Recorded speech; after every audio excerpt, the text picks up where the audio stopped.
Are you disappointed? There's always a moment, every show I get out on stage, there's a lot of excitement, I feel excitement, and people are happy, and there's applause, and then I get on stage, there's a very small moment, and I just feel the whole room go, no thank you. That's where I start, right there, just not for us, not tonight.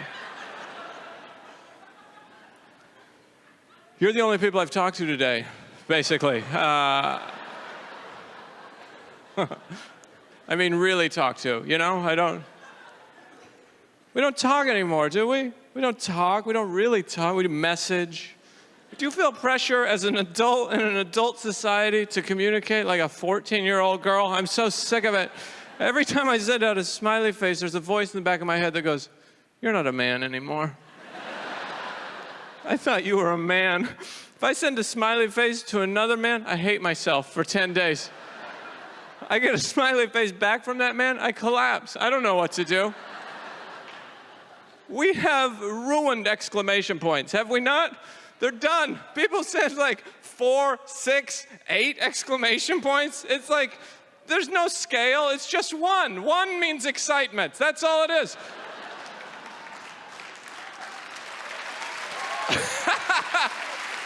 Yeah.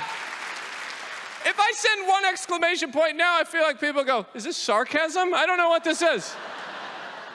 There's so many things you have to interpret. You know, little things will just ruin my day. Have you noticed how much meaning a period can pack in a text message? A period in the wrong place would just make my chest tighten up, you know?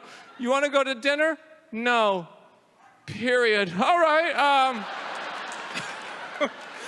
You know what? I get it. We're not going to dinner, but can I just say your period is unnecessary and hurting my feelings? I don't need it in my life.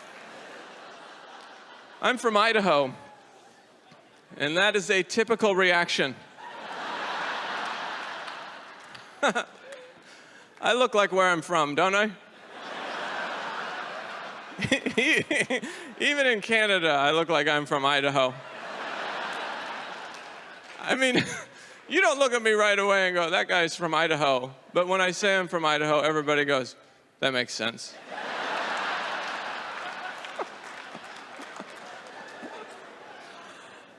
I live in New York City. Very smooth transition from Idaho. There's just this attitude. New Yorkers believe this. If you can make it here, you can make it anywhere. They say that about their city. You've heard that. If you can make it here, you can make it anywhere. That's not true. That's not true. I'm from a town of 1,000 people in Idaho. Do you think they could make it there? They couldn't make it there? What happened? I don't know. He wandered off looking for gluten-free cupcakes, and 3 days later, we found a body. Turns out, he couldn't make it here. It's like New York City is like maybe the easiest place to make it. You get lost, but you pop up out of the subway and go, oh, the streets have numbers, and I see 6 delis. I think I'm gonna live.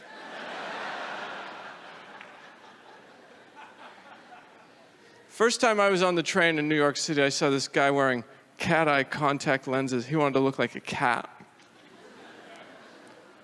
This hasn't caught on in Idaho.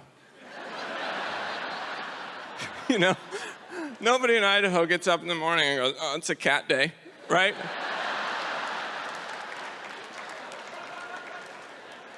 Nobody's cruising around on their tractor looking like a cat, you know?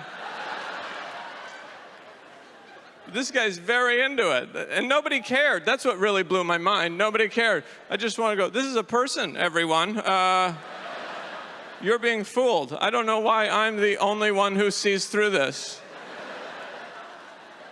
I think he wants attention. So I got down, I looked him right in the cat eyes, right? Just mano y gato. I looked him right in the eyes. I just went, kidding. He didn't even laugh a little bit. How do you not laugh at that? That's hilarious. I think he was depressed, so I pulled out my laser pointer, and he had fun with that. He was all over the place, running in. People are interesting, you know? I saw a guy on a bicycle built for 2 all alone. That'll really bum you out, won't it? He was on the back. Now, to me, that just screams low self-esteem, doesn't it? I just wanted to shout, learn some leadership skills. Take charge of your life. Turn, man, turn. Every time I see a little kid on a bike now, it takes me back to my childhood. That was a big part of my childhood, having a bicycle, right? But every time I see the kid on the bike now, he's got a helmet and pads on, which is weird. It's weird to me because when I was a kid, the only bike safety I worried about is if the kid riding on the handlebars had a good grip. That's all I cared about. Do you remember that? Do you remember riding with the kid on the driver can't see a thing? You know, that's a curb, you idiot. Turn. We're going to die.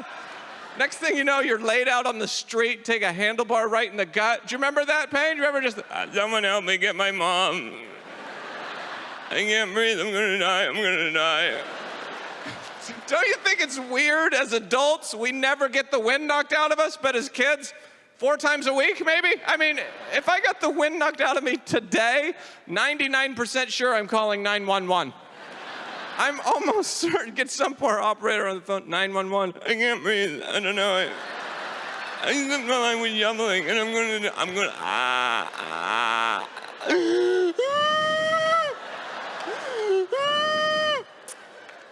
No, I'm still here. Listen, you're not gonna believe this, but it just went away.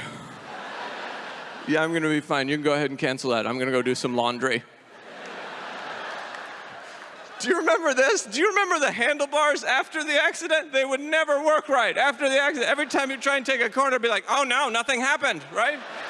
Just riding around with your alignment out or something. You know, hey, check it out, I'm a Picasso and I'm gonna die. And then you have to fix it. Do you remember the technique? There's only one way. You gotta get off the bike, come around, and you just clamp down on the front tire. Just the bam.